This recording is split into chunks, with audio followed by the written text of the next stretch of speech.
Prontinho. Aqui diz que a gravação já começou. Vamos lá. Bom, nós vamos dar início aqui a um momento jurídico da ABA Portugal. Para quem não me conhece, meu nome é Renato de Barros. Estou agora como presidente da ABA Portugal no Porto. Presidente não, diretor da ABA Portugal no Porto. E a ABA abre esse canal para que a gente possa trocar conhecimentos como advogados, e a ABA sempre privilegia a figura do advogado. Então, esse canal está aberto para vocês fazerem sugestões e comentários de um próximo tema que queiram que a gente faça aqui, e procuramos estar aí no ar sempre que possível para os nossos colegas advogados. Hoje, nós vamos tratar aqui sobre um tema que é muito falado no mês de junho. A gente fala um pouco sobre a visibilidade da comunidade LGBT, lembrando que nós somos advogados, então nós estamos aqui para colocar a defesa do direito das pessoas. Acima de tudo, nós estamos falando sobre direitos humanos, nós estamos falando sobre o direito das pessoas viverem e serem quem são. Para quem não entende muito sobre isso, nós vamos colocar aqui a questão. Hoje a sigla que se coloca é a LGBTQIA+. O que é isso? Essa sigla surgiu para ser algo muito, muito inclusivo.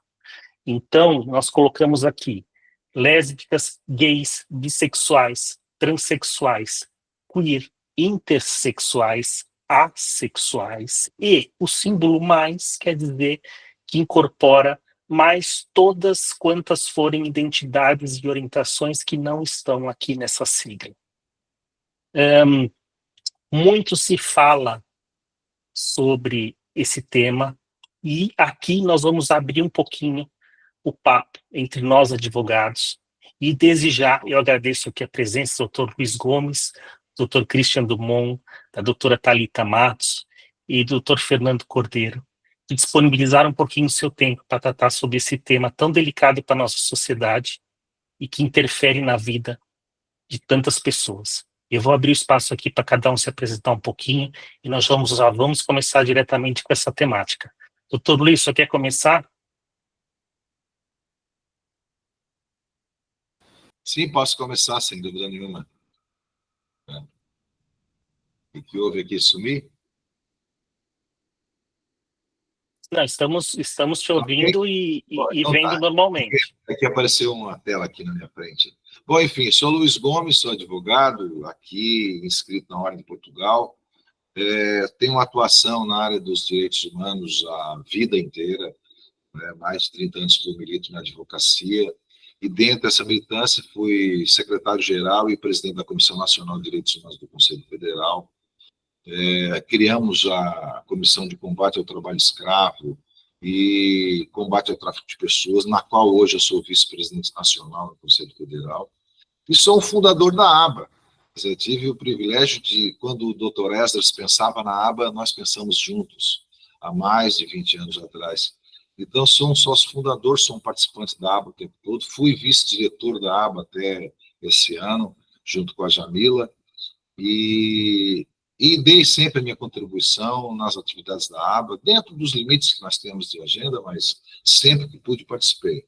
E vir para cá nesse momento falar desse assunto, para mim é de uma relevância muito importante, porque eu tenho uma atuação muito firme nisso, e o primeiro caso de transexualidade, mudança de sexo e alteração de gênero nos cartórios no Nordeste brasileiro foi uma petição minha de 2006, quando ninguém falava em transfobia, ninguém falava em transexualidade, e nós tivemos a coragem de enfrentar isso nos tribunais, e conseguimos que isso fosse efetivado em 2009, e o menino se tornou uma menina efetivamente nos documentos, nos papéis. Hoje é uma senhora casada que mora na Itália, feliz, constituiu família e tal. Então, para mim, foi um orgulho muito grande ser um pioneiro nisso, porque, mais do que tudo, nós somos os agentes de transformação da sociedade e oportunidade para que as pessoas sejam o que elas são, quando elas quiserem. Eu tive esse experimento profissional há 20 anos atrás, quase 20 anos atrás, me deu assim um orgulho muito grande, porque fiz uma coisa que me fez bem também, além de fazer bem para a pessoa. Então, esse debate hoje me deixou muito feliz. Renato, parabéns pela escolha, porque esse tema sempre é atual. E eu vou poder conversar um pouco mais com vocês no decorrer deste tempo. Beleza? É exatamente isso. Nós estamos falando sobre o exercício da advocacia, né? Vejam bem, nós estamos aqui a trabalhar com direitos humanos, direitos das pessoas, e nós, advogados, realmente passamos por histórias incríveis. Doutor Christian, por favor, se apresente aqui para o nosso público. Seja muito bem-vindo. Olá, boa tarde a todos. Eu queria agradecer à ABA pelo convite, agradecer ao Dr. Renato e agradecer aos colegas aqui pela presença. Meu nome é Christian Drummond, sou advogado aqui em Portugal, sou advogado no Brasil também, e também sou psicólogo em Portugal e psicólogo no Brasil. E eu pensei em conversar com vocês sobre uma questão ligada a esse tema, que eu acho que é mais o Christian psicólogo do que o Christian advogado que vai falar, porque eu tive uma colega no mestrado aqui em Portugal, a Marina, um salve aí para a Marina de Fortaleza, que fez uma tese de mestrado muito interessante. Ela me falou de um tema que eu nunca tinha pensado, e eu acho que isso causa muita confusão nas pessoas, e acaba levando muitas vezes a preconceito e como o doutor Luiz falou, a transfobia, enfim, que é o seguinte, o que a Marina me explicou é que existe uma diferença entre a identidade de gênero e a orientação sexual. Essas duas coisas, elas não se confundem. E aí, quando você fala isso tecnicamente, as pessoas não parecem não entender muito bem. Então, vou explicar rapidamente aqui para vocês, para o nosso público, o que é isso, né? Então, vamos lá. O que é identidade de gênero? Identidade de gênero é como a pessoa se vê. Isso não tem nada a ver com a forma como ela nasceu, ou seja, com o registro biológico dela. É a forma como ela se vê. Ela se vê como homem, ela se vê como mulher, ela se vê como uma pessoa sexuada, enfim, ela pode se ver de diversas formas. É a forma como ela se vê. E a orientação sexual é o tipo de pessoa pelo qual ela se sente atraída. Então, por que eu estou explicando isso? Uma coisa, ela não está diretamente ligada à outra. Um dia desses eu vi um caso no Brasil de um casal que um deles nasceu mulher e aí depois resolveu ser homem e o outro era homem. E eles faziam um casal. Então, se você olhava para os dois, pareciam dois homens. Mas eles tiveram um bebê juntos.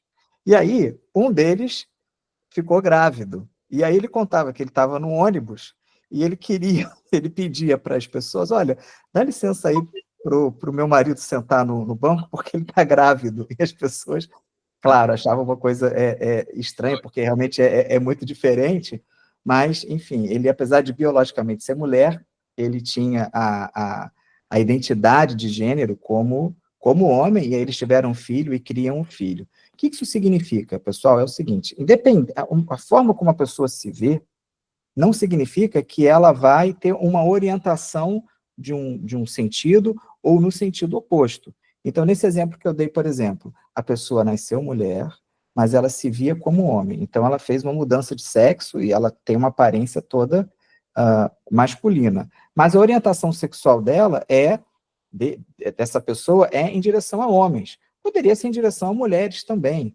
Isso é uma coisa que a gente não precisa ficar tentando entender do ponto de vista do preconceito, porque muitas vezes as pessoas falam assim, não, mas então se ele se fez homem, então ele é um homem, mas ele é gay, ele é um homem, mas ele é hétero. Isso não tem nada a ver.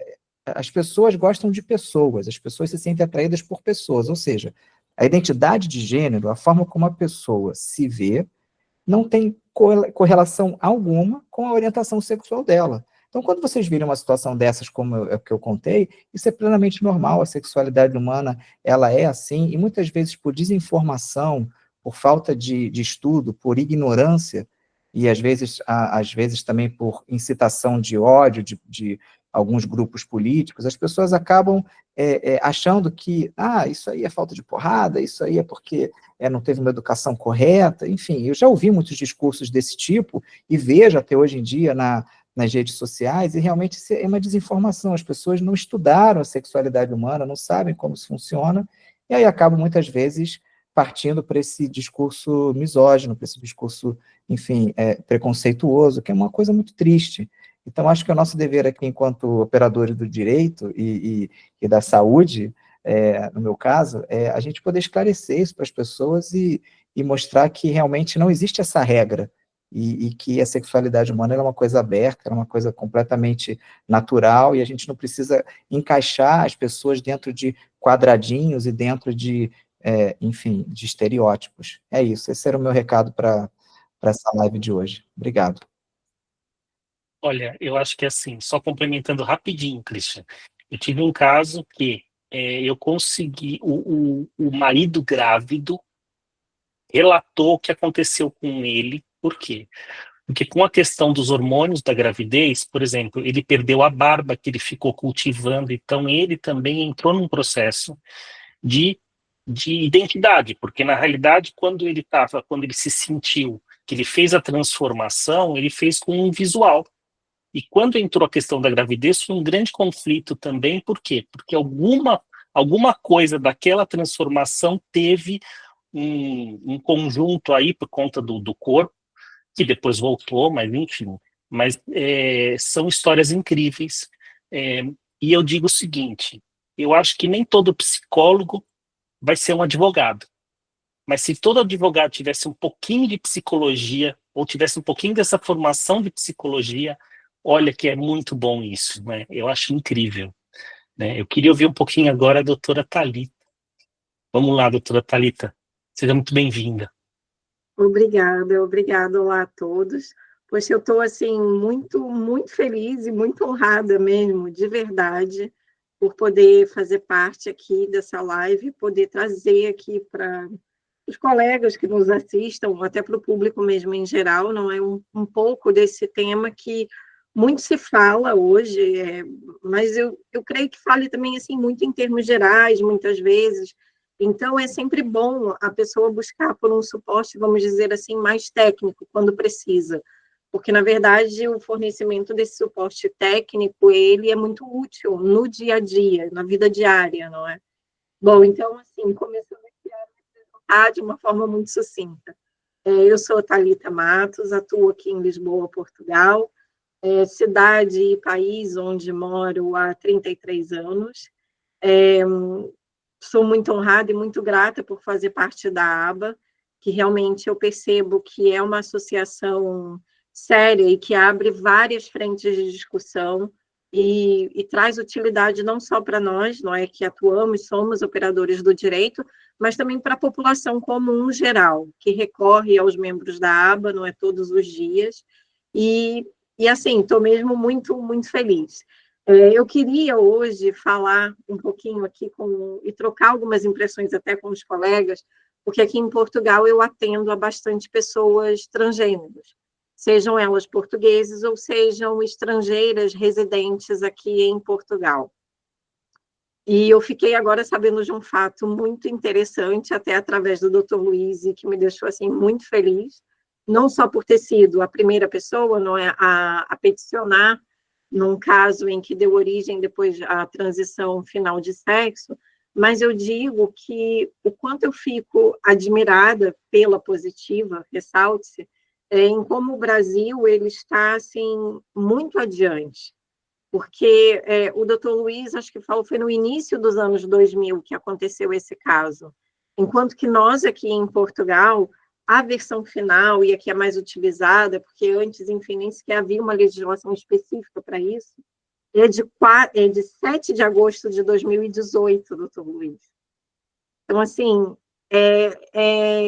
aqui em Portugal a gente ainda tem muito que caminhar nesse sentido, e, consequentemente, as pessoas transgênero aqui em Portugal ainda sofrem bastante preconceito no geral, e não só um preconceito de forma geral, mas também um sentimento constante de inadequação até por parte delas próprias.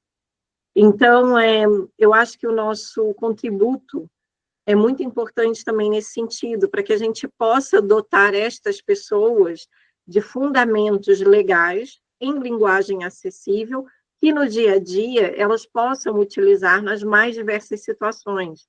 Aconteceu, por exemplo, situações com clientes minhas, transgênero, que ainda não fizeram a transição total de gênero, não passaram ainda pelo processo legal de alteração de nome e tudo, ainda estão, né, naquela preparação inicial, tomando os hormônios e tudo, diversos constrangimentos, como, por exemplo, desde oitivas em tribunal, recolha de depoimentos aqui no DIAP, aqui, em que as pessoas são constantemente tratadas pelo nome de registro e não pelo nome social, que é um direito, aliás, reconhecido pela Lei 37 de 2018, muito embora nós, enquanto advogados, reforcemos muito o pedido e o respeito, que não é um privilégio, no fundo, é pura e simplesmente fazer cumprir, não é o princípio da igualdade.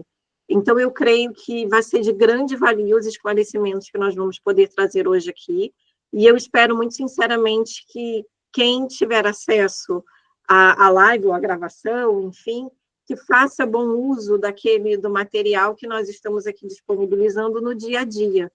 E, obviamente, pode contar com qualquer um de nós aqui presentes em Portugal, com o doutor Luiz aí do outro lado do oceano, no Brasil também, e eu creio que seja isso. Eu acredito que justamente essa questão felizmente nós temos uma troca positiva de direito, né? Portugal consome muito direito brasileiro nesse sentido, né? Nessa troca com as universidades, você vê que existe muito, por mais que às vezes você vê algum advogado português falar, mas a sua lei é mais avançada, mas ele conhece, ele sabe qual é a lei, ele já teve contato com isso. Então, às vezes, em algum argumento jurídico, ele tenta se valer aí de um direito comparado. E isso é muito positivo, porque nós estamos, através dessa ponte de Portugal, nós estamos também muito próximos da União Europeia. Então, eu acho realmente que é muito positivo questões como essa, colocações como essa, e a gente poder cada vez esclarecer melhor as pessoas, porque o que nós estamos colocando aqui hoje é a nossa visão jurídica, é a nossa atuação como advogados, é a nossa defesa ao direito das pessoas existirem. Novamente, a gente repete isso, né? O orgulho LGBT, ele vem do orgulho da existência, é o orgulho das pessoas serem e estarem vivas. Então, agora eu quero muito ouvir meu amigo Fernando, Dr. Fernando Cordeiro, que também está aqui com a gente. Muito obrigado por estar aqui conosco. Uma boa tarde a todos, né? É uma alegria e assim, um prazer muito grande estar com vocês, né? Agradeço em primeiro lugar à ABA, né? A ABA Portugal e aqui o Dr. Renato por ter tomado essa iniciativa, né? De falar de um tema de suma importância, né? Mesmo estando, né, não somente nesse mês de junho, isso que é muito importante, não falarmos somente nesse mês de junho, mas falarmos todos os meses e todos os dias do ano, né, justamente sobre os direitos, né, das pessoas LGBTQIA+. E, bom, eu sou Fernando Cordeiro, eu sou advogado atuante no Brasil e em Portugal, atualmente moro em Lisboa, sou diretor adjunto da ABA Lisboa, e assim, foi super interessante a fala dos colegas, porque eu vinha pensando nisso, né? O que eu vou falar hoje, né? E uma das coisas um dos assuntos que assim, veio na minha cabeça, né? É a fila do pão, né? As transexuais, né? Negras, migrantes, pobres, periféricas, são as últimas da fila do pão, são as que mais não têm acesso a direitos, que mais sofrem discriminação, né?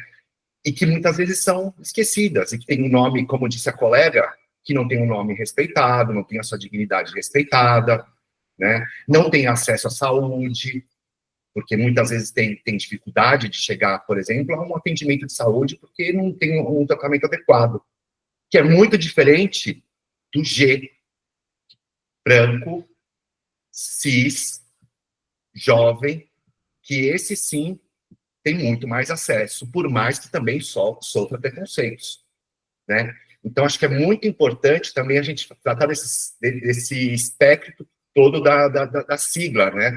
E foi, assim, eu fiquei muito feliz de ouvir vocês falando justamente daqueles que são os mais afetados, né? Que têm os seus direitos mais cerceados.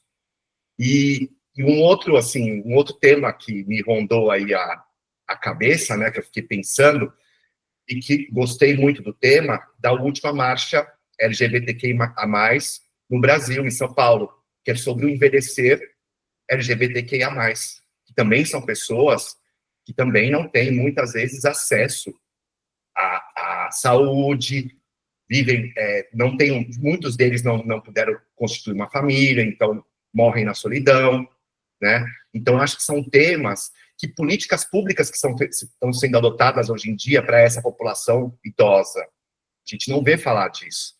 Então, foi muito importante que a marcha LGBTQIA+, em São Paulo tratou o envelhecimento dessa população como tema. Então, acho que são assuntos que têm que ser mais discutidos, mais debatidos, né? E até para que a gente também possa, né, como advogados, porque somos nós que levamos essas questões para os tribunais, né? Ou para que isso também possa se desenvolver, né? Essas políticas possam começar a gerar novas políticas públicas para essa população. Então, é basicamente isso a minha apresentação, e volto a dizer, uma alegria estar aqui com vocês, espero que a gente tenha aí uma live muito frutífera. Obrigado. Olha, Fernando, é incrível a gente poder fazer essa troca de ideia. Por quê? Agora nós vamos começar o debate. A gente acabou de se apresentar, então agora a gente vai começar a falar. Agora é assim, por quê? Porque dentro da minoria nós temos as minorias. Então, né, é a minoria da minoria. Então, assim, eu vou colocar aqui só 4 pontos que dentro de tudo que nós falamos tem algum espectro aí. Quando a gente fala no orgulho LGBT, num dia para você falar sobre essa minoria, a gente está falando o seguinte: essa minoria, essas pessoas, o ser quem elas são, já foi muitas vezes motivo para elas serem expulsas de casa, para elas serem colocadas fora do lar. Então você imagina você ser expulso da sua casa, da onde você teria, entre aspas, o seu porto seguro. Ou então você estar num país onde é ilegal ser quem você é. Então, se você se apaixonar por alguém, ou você sentir aquele amor profundo por alguém que seja do mesmo sexo, você pode ser condenado à morte. Ou então, você ainda, por ser quem é, ser alvo de assassinato. Apesar de no Brasil nós sermos um país que tem a lei mais avançada, mas nós temos o maior caso de mortes. Então, você simplesmente por ser quem você é, ou então por alguém achar que você está fazendo alguma coisa que seria da comunidade LGBT, você colocar sua vida em risco e você ser assassinado. Você pode ser preso por ser quem você é. Então, você pode ser, pior do que ser preso e pior do que tudo isso que nós somos, terapia de conversão. Pena que nosso amigo Christian precisou sair, ele me avisou. É uma pena, porque ele aqui como psicólogo, a gente precisa fazer uma outra live para apertar ele nesse sentido. Eu acho que seria ótimo um psicólogo falar sobre isso, que é a terapia da conversão.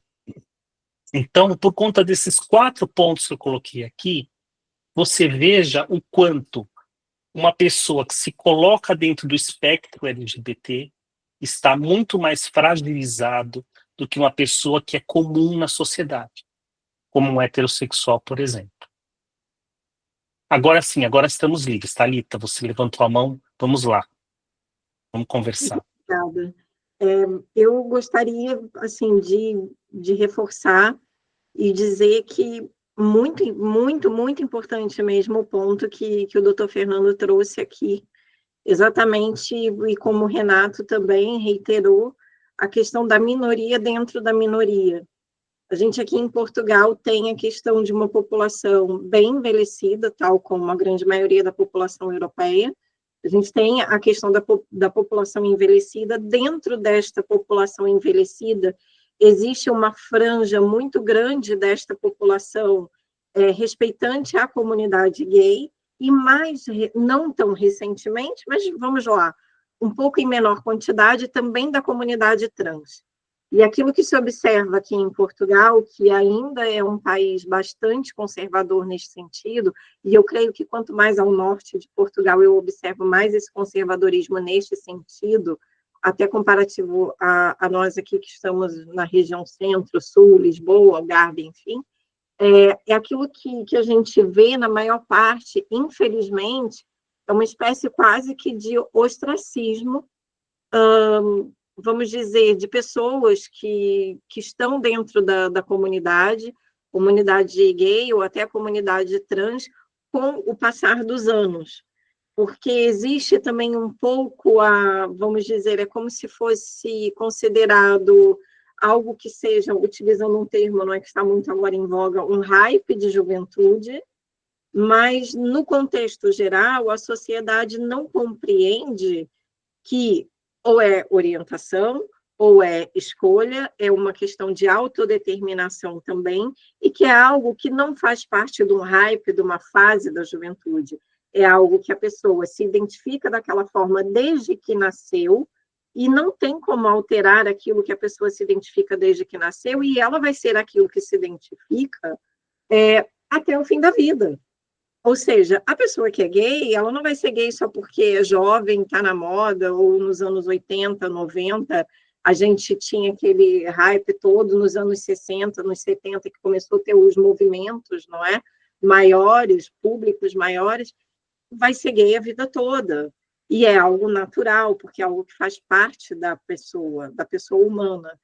A comunidade trans, ela tem, vamos dizer assim, um upgrade, às vezes, na dificuldade de integração dentro da sociedade, sobretudo em cuidados primários e básicos de saúde. A saúde pública portuguesa, ela ainda tem bastante dificuldade em fazer chegar às pessoas que muito necessitam de cuidados extras de saúde, ou até as pessoas após um momento em que fazem a opção realmente por transicionar de sexo, por todo o suporte psicológico obrigatório que é garantido pela União Europeia. Então, existe uma dificuldade ainda muito grande dessa comunidade, conjugado ainda ao fato de boa parte desta comunidade também se encaixar, como também o doutor Fernando muito bem disse aqui, na questão da população migrante. Então, ela tem várias barreiras. Existe a barreira, vamos dizer, de questão de mentalidade geral da sociedade. Então, vamos dizer, uma barreira exógena, não é já a existência, aquilo que ela se identifica.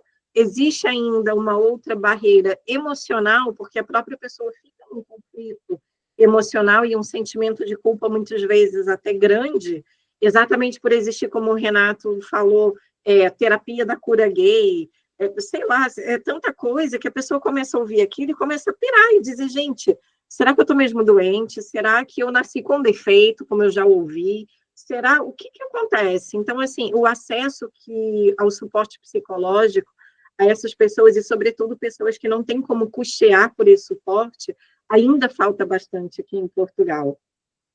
Nós temos algumas instituições, nós temos algumas associações, nós temos algumas organizações até privadas, ILGA e outras instituições e outras associações que lutam muito, não é, para que esse preconceito caia por terra, mas ainda assim é muito difícil. E, finalmente, em tudo que diz respeito à saúde pública, principalmente depois por políticas governamentais, que acaba vendando o acesso ao cidadão estrangeiro, que não por vontade própria, mas que por motivos alheios ainda está indocumentado em Portugal, o acesso à saúde pública acaba sendo completamente vedado para coisas e para assistências essenciais, seja reposição hormonal, seja suporte psicológico, seja testes de HIV gratuitos e céleres. Então, assim, uma série de medidas que se fazem, que são questões de saúde pública, que ainda são muito jogadas, sabe, assim, para baixo do tapete, entre aspas. Ok, nós falamos aqui nesse nível, no nível da teoria, no nível da ideologia, porque hoje, entre aspas, está na moda falar sobre determinados temas, mas quando a gente desce para a base da pirâmide, para a operacionalização destes conceitos etéreos, jurídicos, não é, que as pessoas gostam muito de discutir, e até com base, às vezes, um fundo filosófico, sociológico, mas como é que está a viabilização desse acesso? A realidade que eu conheço é a realidade que eu vivo aqui de Portugal, então, por isso, talvez eu não me refira até à realidade do Brasil. Inclusive, é o doutor Luiz, que está no Brasil, se pudesse falar um pouquinho para a gente como é o acesso à saúde pública, em que medida isso acontece no Brasil, eu acho que também seria bacana para a gente. Não, com certeza, Luiz, abre o seu microfone. Eu acho que assim é essencial essa comparação entre os mundos, porque na realidade a gente vai falando sobre o mesmo, a gente está falando sobre as mesmas realidades. E detalhe, a base jurídica que nós utilizamos na defesa dessas pessoas, muitas vezes é a mesma. Nós temos aplicabilidades diferentes por conta de estarmos em países diferentes. Mas, por exemplo, essa parte psicológica é muito pesada, porque nós temos aqui uma questão que, por exemplo, você tem a comunidade LGBT, ou o gay, ou enfim, ele precisa se assumir para a família. Então, assim, é algo que é um conflito. Você fala, bom, eu tenho que assumir o quê? O que eu tenho que assumir? Quem eu sou? Aí eu resolvo demonstrar afeto por alguém. Você então você aprende que tudo que você tem que demonstrar de sentimento tem que ser escondido. Você tem que esconder quem você é. Você não pode demonstrar seu afeto publicamente. E isso agride a pessoa todos os dias, porque você não entende o que você está fazendo. Você, caramba, eu não estou fazendo nada de errado, eu só gosto de outra pessoa, por que eu preciso esconder isso? Né? E quando as pessoas viram e falam, não, mas isso é só uma fase. Por exemplo, outro dia eu estava acompanhando o caso de uma pessoa que é assexual, e o assexual é extremamente assediado. Por quê? Porque as pessoas acham que é só uma fase. Não, você só não sentiu atração pela pessoa certa. Então, assim, é algo que realmente esse acompanhamento psicológico, esse acompanhamento do poder público é muito, muito, muito essencial. Fora a questão do casamento, né? A pessoa, então, não tem o direito de se unir ou de ter uma proteção da lei da pessoa com quem ela ama, com quem ela quer construir patrimônio, que quer ter filhos, qualquer coisa assim, né? Doutor Luiz, por favor, nos dê a sua palavra. Obrigado, Renato, Fernando e Thalita. Eu acho que nós avançamos muito nessa discussão, nesse tema no Brasil. Tá? Sem dúvida nenhuma, há 20 anos atrás, nós estaremos num contexto totalmente diferente e discriminado, inclusive como profissional, de estar fazendo defesa desta ordem. Eu nunca tive intimidação por qualquer natureza. E quebramos barreiras profundas num período difícil, em que a discriminação é a pauta permanente contra todas as pessoas, não só questões de gênero, mas de toda a natureza, sobre racismo, negros que sofrem muito, índios e tal. Então, nós temos um processo discriminatório histórico enraizado na construção da história do Brasil. Então, é muito difícil você mudar uma história de 500 anos. Mas eu acho que nós, nos últimos 20 anos, eu digo porque eu comecei a discutir profundamente o que significava isso do ponto de vista médico, psicológico, jurídico, para poder encarar um processo, para poder encarar uma demanda, com todos esses conceitos, num momento em que ninguém discutia. E nós conseguimos fazer com que isso viesse à tona, e ainda com algumas resistências, registro do Ministério Público, que não entendia que pudesse fazer isso, e nós lutamos com todas as armas e provamos de que é possível, sim, porque o direito de personalidade, a dignidade humana, está na Constituição Federal, e que precisa ser olhado o Código Civil com o olhar constitucional, do direito à personalidade. Todos precisam ter os seus direitos respeitados, inclusive aqueles que têm opções não tradicionais, vamos dizer, nós somos todos iguais perante a lei, diz o artigo 5º da Constituição Federal. Então, a discussão mais alta que nós tivemos, eu falo um pouco mais no jurídico do que do social, porque a discussão social também é muito importante, como muito bem disse Thalita, mas nós também precisamos ter aqui o nosso foco também com o jurídico, né? Essa alteração, inclusive no Brasil, Thalita, quero dizer que nós tivemos avanços muito grandes na interpretação, inclusive, do Supremo Tribunal Federal, em muitas questões, que depois eu posso até... Aliás, até depois eu vou escrever algumas coisas, eu vou disponibilizar, Renato, para que todos possam ter acesso sobre as orientações do CNJ para a magistratura, as decisões do Supremo Tribunal Federal, dando garantias desse direito constitucional às pessoas. Eu acho que tudo isso é importante colocar, sem esquecer e sem excluir em nenhum momento a grande questão social da discriminação, que é, no meu conceito, uma matriz histórica difícil que nós não podemos em nenhum dia, em nenhum momento, deixar de discutir, porque é preciso discutir para avançar. Eu queria dizer assim a vocês e àqueles que estão nos acompanhando que a primeira coisa que nós temos na nossa profissão é a coragem. O advogado tem que ter coragem de discutir, de enfrentar os debates, por mais adversos e contrários ao sentimento comum da sociedade, é o papel do advogado. Nós não podemos temer nunca isso. E eu tenho isso como uma formação minha, eu sou advogado porque eu acredito nisso. Tenho que ter coragem, porque senão nós não vamos a lugar nenhum. E foi com coragem que a gente avançou. E é com coragem que todas as classificações que nós temos no LGBTQIA+, e ainda tem um P, e tem mais algumas letras, não importa quantas letras, não importa, que não era nem para ter isso, nós não deveríamos nem ter essa classificação, somos todos cidadãos, ponto. E que não existisse a discriminação. Mas para também enfrentar essa discussão, como foi muito bem disse o Fernando, na parada de São Paulo, e que tem em outros lugares do mundo, o exemplo que esta comunidade dá para toda a sociedade de solidariedade e de coragem de enfrentar todos os desafios que o dia a dia impõe.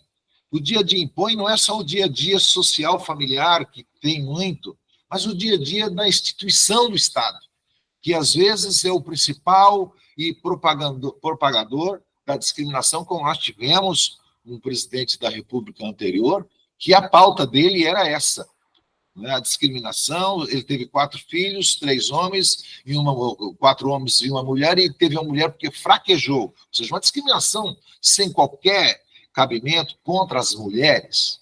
Não é só contra as mulheres e contra os gays. Se meu filho for gay, eu prefiro que ele morra. Ele chegou a dizer isso. Olha bem que nível que nós chegamos a ouvir da maior autoridade do Brasil. Então, essa comunidade tem sido combatida por esta gente. E nós temos aí, sim, agora, nesse contexto social e político, ter posição. Eu costumo dizer que não existe advogado sem posicionamento.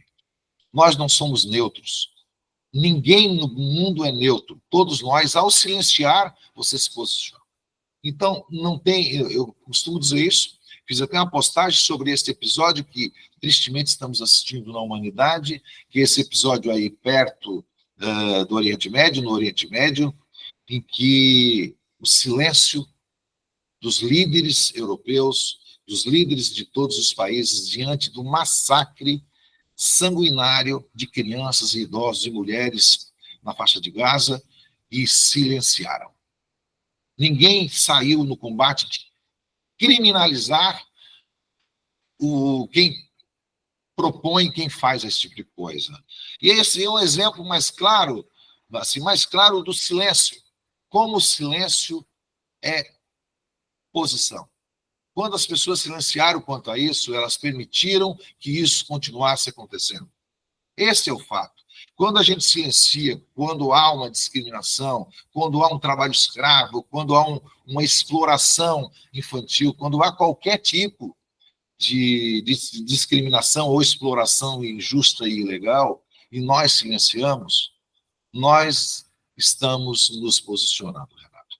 Essa é a minha linha de pensamento, é por isso que muitas vezes eu até sou combatido, mas não deixo de ir ao combate. porque nós temos que ter posicionamento. Eu sei que nós receberemos críticas daqueles que pensam diferente da gente, e faz parte do cenário. E o nosso objetivo é traçar o debate, traçar as discussões, ter preparo e convencimento daquilo que defendemos, e defender com convicção, com qualidade, com sustentação, para que a gente possa convencer quem quer que sejam, inclusive como nós fizemos nos tribunais. Muitos eram contra há 20 anos atrás, hoje o próprio Supremo, praticamente eu não precisaria ter entrado com essa ação que eu entrei em 2006, se nós estivéssemos hoje, porque já está dito que a interpretação constitucional do direito civil pode ser feita no cartório. Olha como nós evoluímos em 20 anos. Nós não tínhamos nem hipótese de fazer isso, e aconteceu. Então, assim, essa inaplicabilidade do critério biológico como única via para reconhecimento de uma identidade sexual, eu acho que essa questão é uma violação à dignidade das pessoas, primeiro ponto. Nós não temos que ter só esse critério, nós temos que ter os critérios que a sociedade vive. O segundo aspecto é o que eu já disse, a necessária interpretação constitucionalizada do direito civil e do direito privado como um todo, com ênfase sempre na garantia do direito de personalidade e da dignidade. Seja onde for o julgamento, seja onde for o debate, essa pauta nós temos que trazer para isso. E, por último, o caráter de não ser absoluto a veracidade registral. Nós temos que ter a possibilidade de alterar, com base nos direitos fundamentais, o registro de uma pessoa. Se ela assim se identifica, nós não podemos dizer que isso é perene e é definitivo, não. A pessoa pode fazer escolhas, porque o direito constitucional e agora o direito civil, e também a jurisprudência do Supremo Tribunal Federal brasileiro, nos permite dizer isso em qualquer lugar, em qualquer instância, em qualquer lugar mesmo. E eu espero que em Portugal, onde nós certamente temos uma audiência bem maior com os nossos colegas, aqui no Brasil, a hora que esses vídeos forem divulgados, certamente vamos ter discussões por aqui. Eu acho que o tema, Renato, é precioso. Eu sou um defensor sempre de qualquer tipo de discriminação, indistintamente, qualquer tipo de discriminação. E precisamos também registrar que no Brasil, homofobia, transfobia é crime. Racismo, inclusive, inafiançável. Portanto, as pessoas precisam ter consciência de que não é mais tolerável qualquer tipo de discriminação. No Brasil, é só fazer isso, a advocacia tem que estar preparada para fazer essas denúncias, para levar a cabo o cumprimento da lei e da jurisprudência na defesa da dignidade humana, dos direitos fundamentais de personalidade. Eu diria isso, assim, só como um momento de conversa, porque eu acho importante também tratar sobre este ângulo, sabe, Renato? Eu tive essa cliente que sofreu profundamente, não é, na sua adolescência, na sua infância, até que chegou um momento em que ela criou coragem e buscou a advocacia para eu quero resolver minha vida, eu não sou feliz. E nós tivemos a dificuldade daquele tempo, de poucas informações, de construir uma petição inicial, um argumento de defesa perante a resistência do Ministério Público, e chegamos ao final em ela me dizer, agora eu sou uma mulher feliz. E tinha já namoro, casou, é feliz no casamento. Tu olha como o nosso papel muda a vida de uma pessoa, e que a lei proibia, nós não podemos tolerar mais isso. A lei é feita para as pessoas... Lágrimas dos advogados, né? A satisfação que a gente sente com isso é uma coisa incrível. Renato, a sensação maior do advogado é essa, para mim. Essa sua cliente, essa sua cliente com certeza... Não, é claro. Essa sua cliente, ela com certeza, ela teve uma vergonha imposta pela sociedade, né? Ela passou bullying na escola, onde nós temos aqui várias questões de bullying com relação a isso, e de forma diária. É uma coisa absurda. Com certeza, ela ficou por muito tempo sem ter parâmetro de representatividade, ou até achar politicamente ela não estava representada, quer dizer, a pessoa no momento ela se acha que ela acha que é única, que só existe ela daquela forma, então ela se acha muito errada. Então, assim, nós advogados acabamos passando sempre por casos marcantes, né? Eu vou passar a palavra aqui para o nosso colega Fernando, mas assim, nós sempre temos casos. No Brasil, nós passamos por uma questão que era, lembra do contrato de parceria civil, depois é que nós tivemos a união estável e depois o casamento. Quando nós começamos a fazer o contrato de parceria civil, Thalita, você que não acompanhava o Brasil nessa altura, nós tínhamos que convencer o cartório, que seria a conservatória, o conservador, no caso de Portugal, e o oficial do cartório, de que nós íamos colocar um texto que seria aceite pela sociedade para justificar que duas pessoas ali elas tinham a intenção de estar juntas, mas a gente não podia configurar um casamento, porque não era casamento, então não ia poder. Assim, nós advogados, para começar a colocar tudo isso e defender o direito dessas pessoas, o direito delas serem atendidas num hospital, por exemplo, do seu companheiro ir para o hospital com você poder tomar as decisões por ele, nós tínhamos que bater mesmo no sistema para ir abrindo as portas para tudo isso acontecer. Então, assim, são histórias, histórias e histórias que nós temos aí para contar. Vamos lá, Fernando. Muito bem. Excelente fala, doutor Luiz Gomes. Trabalho como do senhor, né, de ter começado lá atrás a levar essas questões, é que houve uma evolução no Brasil. Lembrando que no Brasil todos esses direitos são assegurados por conta dos advogados que levaram essas causas, né? E hoje existe o casamento de pessoas do mesmo sexo, né? Essa própria questão da mudança de nome. Então foram todas questões que foram a adoção, né? Foram todas questões que foram levadas ao tribunal, porque se fosse depender, porque ao contrário do que acontece aqui em Portugal, né? Existe uma lei, né, que modificou ali um artigo do Código Civil permitindo o casamento entre pessoas do mesmo sexo. No Brasil é uma construção jurisprudencial. Então, graças ao trabalho dos advogados e de todo esse movimento também, né, do movimento, que nessa época falava LGBT, GLS, né, porque não existia todo esse espectro, porque era algo ainda que já existia, mas que não podia se expressar de alguma forma, porque isso era proibido, né?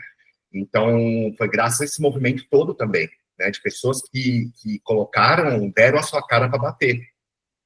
Então, é todo um trabalho em conjunto.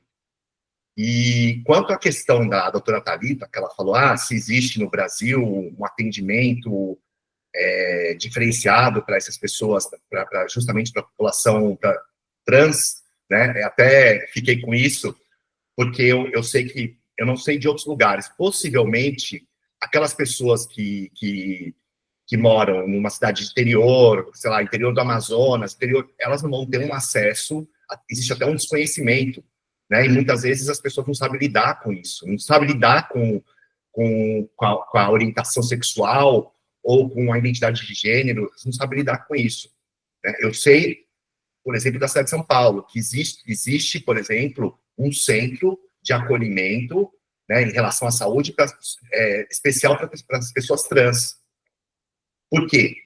Muitas vezes, por exemplo, a gente falando até do cliente do Dr. Renato, né, que é um homem trans, mas ele continua com útero. Como que vai ser? Ele tem que fazer uma ecografia, né? Tem que fazer um Papa Nicolau. Como que é isso? Né? O sistema de saúde tradicional não sabe lidar com isso. E eu estava ouvindo esses dias, né, até uma entrevista com um médico, me fugiu o nome, e ele falando de uma pesquisa, né, justamente em relação às pessoas com essa questão da parada gay em São Paulo, do envelhecimento da população LGBTQIA+, né, que as pessoas acima, as mulheres, por exemplo, as mulheres lésbicas, né, acima de 50 anos, elas têm uma porcentagem muito menor de acesso à saúde por conta da sua orientação sexual. né? Elas têm uma vergonha, muitas vezes vergonha de ir até o sistema de saúde, por exemplo, fazer uma mamografia, fazer um Papa Nicolau. Então, digamos, a incidência de câncer de mama e de útero nessa população é muito maior do que na população das mulheres heterossexuais, cis heterossexuais, né? A mesma coisa em relação aos homens, os homens gays, né? Acima dos 60 anos, né? Que são essa população envelhecida, muitas vezes a questão da saúde mental. Por quê? Porque existe essa venda, isso a gente sabe que é assim, né? De que o homem gay tem que ser eternamente jovem, tem que ser eternamente estar disposto, estar sempre com o corpo perfeito, e aí quando ele envelhece, ele não vai ter mais esse corpo. E aí como que fica? Né? Então são todas, digamos, todos os aspectos, são vários aspectos que a gente tem que olhar. Volto a dizer, isso tanto no Brasil quanto em Portugal. Políticas públicas para esse tipo de problema, entendeu? Como lidar, por exemplo, com a mulher trans que tem que fazer um Papa Nicolau? Como lidar, por exemplo, desculpa, eu falei uma mulher trans, um homem trans, né, que tem que fazer um Papa Nicolau. Ou um homem trans que, de repente, tem que fazer um exame de próstata. A mulher trans, desculpa, tem que fazer, porque está lá. E não existe esse direcionamento. É o preparo da sociedade para isso. Sabe, Luiz, eu já vou te passar a palavra, mas assim, felizmente eu venho de uma família de advogados, então eu pude acompanhar, inclusive, a grande briga dos advogados para que os doentes de SIDA na altura, que era o HIV já em estado mais avançado, tivessem acesso à saúde, inclusive para que os planos de saúde cobrissem. A gente ainda teve essa batalha. Então foram casos e casos no escritório onde a gente conseguiu atendimento para essas pessoas, o acesso ao AZT na altura, lá no começo, porque nós temos que lembrar que hoje nós temos idosos que começaram com o tratamento no AZT e estão vivos até hoje. Então a sociedade não sabe exatamente até onde isso vai, né? Mas o sistema todo tem que estar preparado.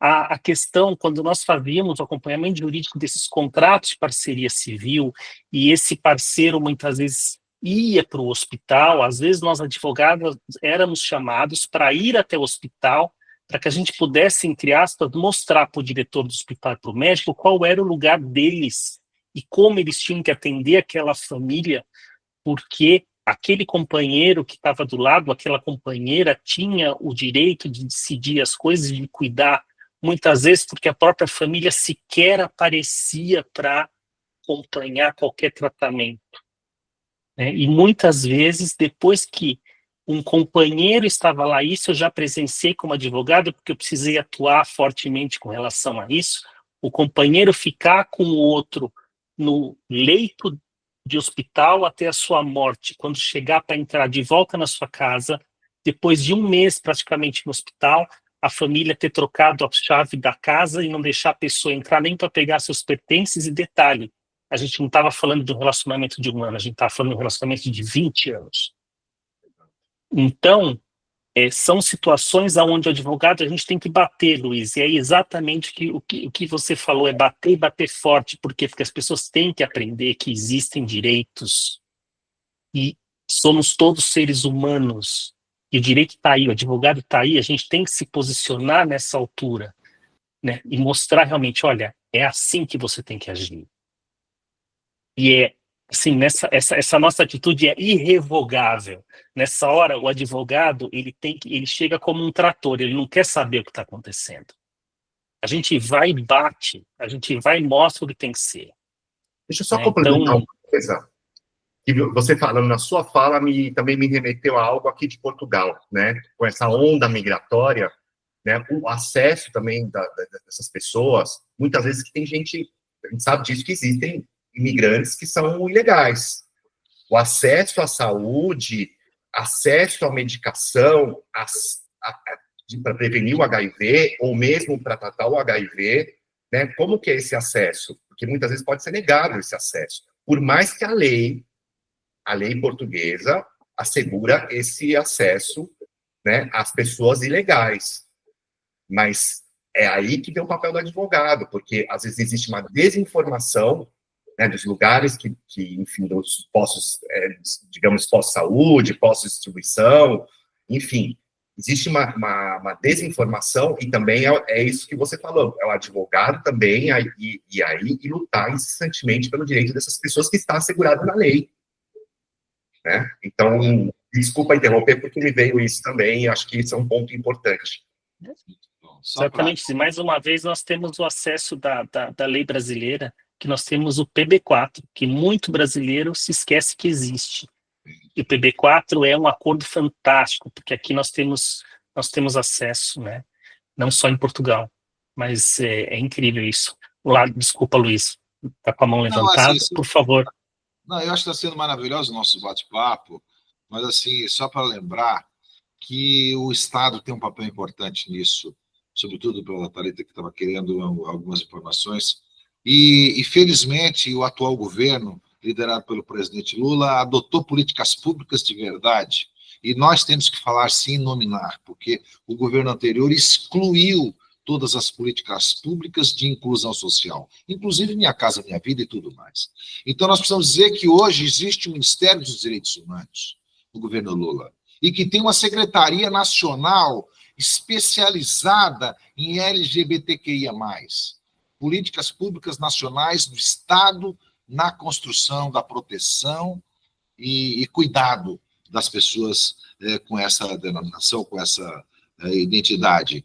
E também temos o Ministério da Saúde, também registro do governo do presidente Lula, políticas públicas diferenciadas para dar esses atendimentos a essas pessoas e proibido, sob qualquer hipótese, discriminar, sob pena de responder processos administrativos perante os órgãos aquele que discriminar. Então, nós temos, felizmente, hoje no Brasil, a tendência de um avanço ainda maior na política de proteção e defesa e garantias de direitos de todos, sem nenhuma exceção e não permitida qualquer discriminação. Então, assim, a minha linha de fala, nesse momento, eu continuo com o mesmo posicionamento, como sempre, veemente, porque os direitos humanos no Brasil sempre foram desrespeitados e ainda continuam sendo desrespeitados. Nós não vamos dizer que está tudo bem. Há uma melhora com um governo democrático, um governo que se preocupa com as causas da sociedade periférica, e isso é muito importante, mas não é suficiente, né? Identificamos no Rio Grande do Sul, agora, recentemente, várias pessoas em trabalhos análogos e até mesmo de escravos no Brasil, no Rio de Janeiro, em São Paulo, escravizando venezuelanos, colombianos, estrangeiros que estavam em condições difíceis e foram tratados analogicamente como escravos. Então, nós temos muito o que fazer, eu acho que nós temos muito o que fazer. Quando nós pautamos direitos humanos, Renato, nós temos um leque de discussões a fazer, nós estamos puxando aqui uma fresta sobre os direitos humanos, mas eu até gostaria de provocar que nós discutíssemos mais essa linha de direitos humanos, não só no plano Portugal-Brasil, mas de um contexto maior, porque hoje eu acho que nós estamos vivendo numa quadra histórica da maior violência aos direitos humanos nos últimos 500 anos. E nós não estamos discutindo isso por conveniência política, por alguma coisa. A aberração que nós estamos assistindo contra a humanidade, nós não podemos tolerar, porque não aconteceu isso, pelo menos desde o Holocausto, que foi a última Guerra Mundial, nós não assistimos coisas parecidas. E o que está acontecendo agora é pior do que o que se aconteceu na Segunda Guerra Mundial, quando o mundo inteiro assistiu à bomba de Hiroshima, e nós estamos agora para assistir mais uma bomba de Hiroshima, multiplicada por 100 vezes, não é? E a comunidade internacional, eu quero dizer, a ONU, OTAN, as autoridades dos países líderes, o G20, não vejo, com todo respeito, está aqui, falo publicamente, uma discussão profunda nessa direção. E eu acho que nós, como advogados, a aba Portugal, a aba internacional, ou seja, essas pessoas que têm essa preocupação, devemos provocar.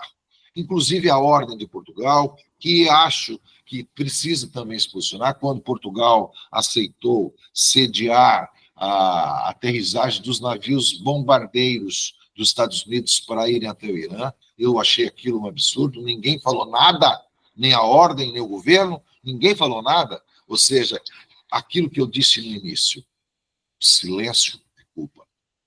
Silêncio é culpa. Depois que já foi. Aconteceu. Não, aí não dá, né, Renato? Então, são essas coisas que eu gostaria de encerrar para a minha fala, dizendo sobre isso. Eu acho que nós precisamos pautar mais vezes temas sobre direitos humanos, sobre a humanidade. Eu acho que a humanidade está desumana, nós estamos percebendo a coisificação, eu tenho dito isso paulatinamente, a coisificação das pessoas, as pessoas não são mais importantes, o mais importante não são as pessoas, é o petróleo, é o bem, é o negócio, sempre os negócios. Nós estamos assistindo essas duas guerras no mundo, todas por conta da economia e do dinheiro. Nenhuma delas tem qualquer caráter de defesa das pessoas, nenhuma delas. Pelo contrário, o combate é contra as pessoas para justificar uma economia que aquelas pessoas nem usufruem. Portanto, percebe-se que eu estou um pouco até irado, não é? Porque eu acho que se eu fosse uma autoridade, eu não estava silenciado. Nem como advogado estarei.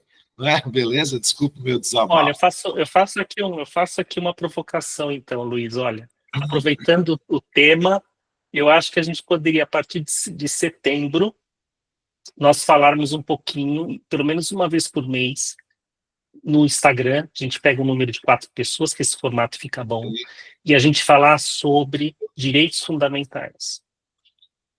Topado, já está topado. Bom, então depois a gente acerta essa agenda aí pelo WhatsApp. Vamos fazer. Thalita, eu vou passar a palavra para você. Eu acho que agora, depois que a Thalita falar, cada um que queira fazer uma consideração final, porque eu acho que a gente também vai ficar com um vídeo muito longo, e eu quero justamente que as pessoas peguem esse conteúdo e consigam destrinchar um pouquinho mais, e que a gente consiga daqui criar outros conteúdos aí mais para frente. Thalita, por favor. Renato, eu gostaria, antes de mais, então, de já a minha fala condensar, então já vai ser a minha declaração final aqui, para também nós não alongarmos muito, né? Porque se deixar falar é um tema que é conversa para uma madrugada inteira. E da minha parte, assim, doutor Luiz, aquilo que eu observo aqui em Portugal, e Fernando e Renato, que também estão aqui, o que eu observo é exatamente isso. Existe uma abordagem dos direitos humanos e dos direitos fundamentais como algo etéreo, é o ideal, nós discutimos sempre, não é? Mas tudo sempre com base muito nas ideias, mas a viabilização e a materialização desses direitos fundamentais, desses princípios fundamentais, consagrados naquelas convenções, todas muito, não é? Com muita cerimônia, nós temos visto muito pouco. A sociedade portuguesa, ela atravessa nesse momento um momento muito complicado, politicamente falando, independente e eu aqui não, sem querer tomar partido X, partido Y, não é assim, é assado, mas o momento político Portugal é um momento tenso. E este momento tenso se reflete individualmente em cada pessoa. E em momentos de crise, aquilo que muita gente achava que na época da pandemia, as pessoas, a pandemia vai trazer o que de melhor existe nas pessoas, as pessoas vão sair transformadas, não é? E todo mundo com arco-íris na janela, ao menos aqui em Portugal foi assim, no Brasil não sei, mas não.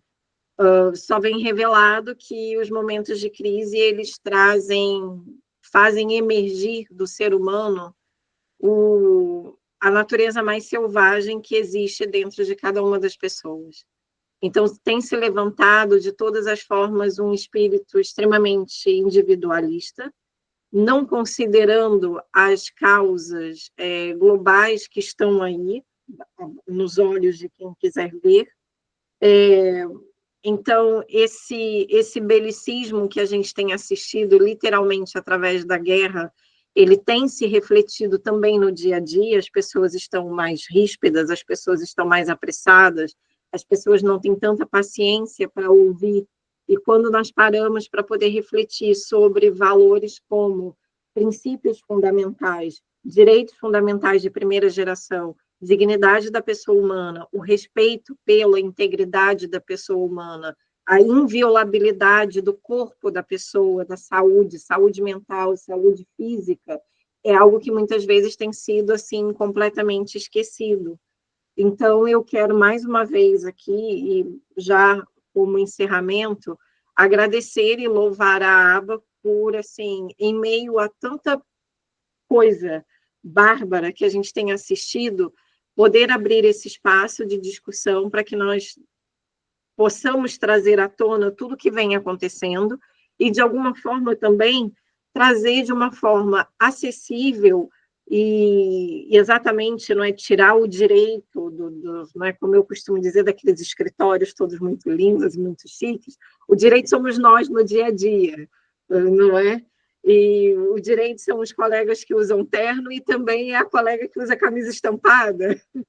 Então, assim, é trazer o direito numa linguagem acessível para quem precisa, para quem está disposto e para quem precisa, sobretudo, que não tem acesso, muitas vezes, a um suporte jurídico adequado, poder, às vezes, até do material aqui que nós podemos trazer para as pessoas, no dia a dia, na questão pequena, não é? No acesso básico à saúde, no postinho de saúde, como o doutor Renato falou, existe o PB4, ok? Qual a abrangência do PB4? Então, coisas que elas possam viabilizar na prática para aplicar no seu dia a dia. Finalmente, para concluir, mesmo, eu juro que é para concluir, tudo isso, assim, vamos dizer, num espectro mais ideal, eu acredito que formiguinhas, os doutores presentes, a população, as pessoas gays, as pessoas trans, e todas as letras, não é, da sigla que compõe, eu acho que se cada um tiver o conhecimento um pouco, o conhecimento ele dá poder, ele liberta. E se cada uma dessas pessoas tiver um pouquinho de conhecimento e conseguir aplicar, com certeza, doutor Luiz, a gente vai conseguir chegar num outro nível de que o colega muito bem aqui sugeriu que nós alcançássemos. E é isso. Obrigada.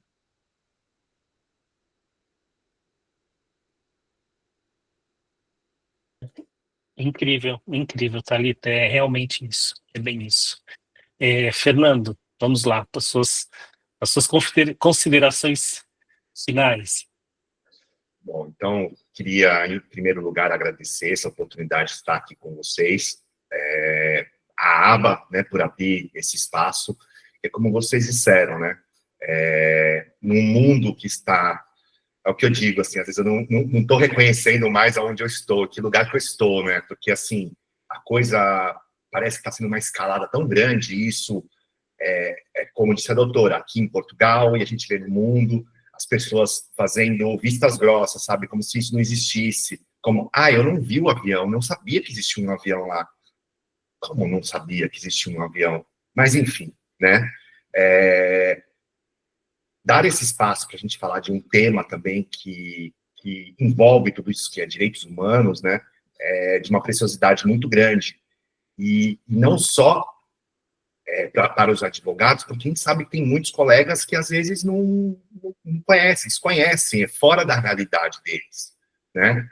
E não é porque você não é um LGBTQIA+, que você não tem que se envolver na causa. Porque é uma questão de todos nós, de toda a sociedade. E que muitas vezes as pessoas falam, isso não é comigo, não tenho ninguém na minha família, não quero saber disso, isso é errado, né? Coloca a religião na frente, coloca a ideologia na frente, né? Mas não olha para o humano, porque afinal somos todos humanos, independentemente de cor, de credo, de orientação sexual, de gênero, não importa. Então, e nós, como advogados, sim, temos que levar, porque nós temos o conhecimento em nossas mãos. Então, nós temos que levar para a sociedade, sim. Então, queria muito agradecer Eu acho que para mim foi também aqui uma tarde de aprendizagem, estar com vocês todos, e vou cobrar do Renato, eu quero participar da próxima, porque eu quero, porque é um tema que, assim, para mim, direitos humanos, direitos fundamentais, para mim, é um tema, assim, que me apaixona, assim, muito. Então, estarei na próxima. Muito obrigado a todos e até breve. Doutor Luiz, você quer fazer aí as considerações finais, por favor?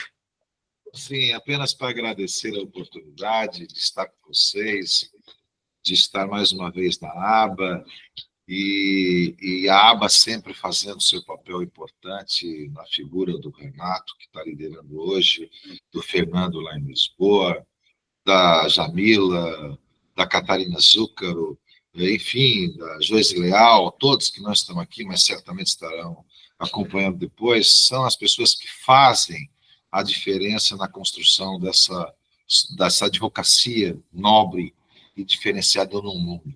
Eu quero agradecer essa oportunidade e sempre me colocar à disposição para os debates e para os embates. Não é só para os debates, para os embates. E eu jamais abro mão de estar à frente de embates, porque debates são bons e eu estarei lá, mas vamos aos embates. Muitas pessoas precisam de advogados presentes, ativos, que tenham a empatia com o próximo, que tenham a ideologia do ser humano como mola mestre nas suas ações. Eu acho e pretendo sempre ser esse advogado. Portanto, estou sempre à disposição. No mais simples encontro ao mais complexo, eu quero sempre ter a oportunidade de estar presente para ouvir, para aprender como foi hoje, mas também para dizer algumas experiências que a minha vida com os cabelos brancos me permite dizer que passei muitas coisas, que pode ser útil para a gente aumentar ainda o espectro para os advogados mais jovens, tá, no sentido de estimular a coragem, de estimular o empenho e a importância de aumentar o conhecimento todos os dias, porque a advocacia é conhecimento, é coragem, é empatia, determinação e ousadia. Essa é a advocacia que eu quero, que eu sou e que eu quero que todos possam ser. Obrigado, Renato, obrigado a Fernando, Thalita e aos nossos queridos membros da ABA por todo o mundo. Prazer estar aqui. Me chame sempre, Renato, Fernando, Thalita, estarei à disposição. Lógico, a gente combina os horários e a gente está presente para, de alguma maneira, contribuir. Obrigadíssimo. Tá? Olha, eu tenho, assim, é difícil, não é que é difícil, na verdade é fácil a gente falar o que sente, não é? Tem que ser. Mas conversas como essa são muito importantes, né? Nós fizemos aí um período de diálogos no momento jurídico da aba, falando só sobre compliance. Então, quando nós colocamos aqui a questão dos direitos humanos, sabe, Luiz, Thalita e Fernanda, é muito importante porque nós conseguimos influenciar novos advogados, ou até advogados que estão, às vezes, mais tristonhos com a sua profissão, a lembrar, ou então falar, olha, aonde é o seu banquinho? Qual é o seu lugar? Olha, você é advogado. Então, quando a gente fala que o advogado está no topo da cadeia, o advogado está no topo da cadeia, porque nós somos obrigados a estar. Nós temos que olhar a sociedade de cima para poder analisar onde a gente tem que agir, como agir. Nós temos que conhecer a sociedade de cabo a rabo, literalmente, para poder cumprir a nossa missão, para poder plantar nossa semente, para poder ajudar, sim, a sociedade a ser melhor amanhã. Nós estamos passando por um momento de crise, sim. Nós estamos passando por um momento de polarização. Não existe ponto na história da humanidade onde a polarização trouxe desenvolvimento. Todos os grandes acordos e todas as grandes legislações mundiais surgiram no momento de conciliação, no momento de equilíbrio entre as partes, onde os extremos se conversam, onde os extremos podem trocar ideias e chegar num senso comum. Então, esse momento de polarização é onde nós, advogados, não é questão, você tem que se posicionar, você fala assim, mas a gente pode se posicionar de uma maneira a mostrar para a pessoa, aonde nós fazemos um embate ou um debate, não violento, porque a gente mostra para a pessoa o ponto de vista. Ela tem que aprender que ela tem que ver 2 pontos de vista para a gente achar um terceiro. Não é nem o meu, não é nem o seu. Eu vou ouvir o seu, você vai ouvir o meu, mas é um terceiro momento. Então, assim, eu agradeço a aba, agradeço poder ter essa liberdade, esse espaço de poder colocar os temas, e nós realmente, Luiz, nós não temos, Thalita e Fernando, nós não temos empecilhos, a aba realmente nos dá totalmente esse apoio, e eu saio de momentos como esse, na realidade, a minha vontade é não parar de falar com vocês. É aquele momento onde eu me sinto com o coração cheio, com o peito cheio, e falo, olha, eu estou satisfeito. Eu estou satisfeito de ter estado aqui, eu estou satisfeito de falar e de ouvir tudo que eu ouvi. Eu agradeço muito a vocês. E pelo tempo, porque tempo é a nossa vida, pela dedicação e quão bom vocês todos aqui são como professores. Muito obrigado mesmo. Obrigada. Obrigada a todos aí, até a próxima. Será um prazer. Obrigado, valeu mesmo. Vamos à próxima. Tchau, tchau. Tchau, tchau, até a próxima. Tchau, tchau.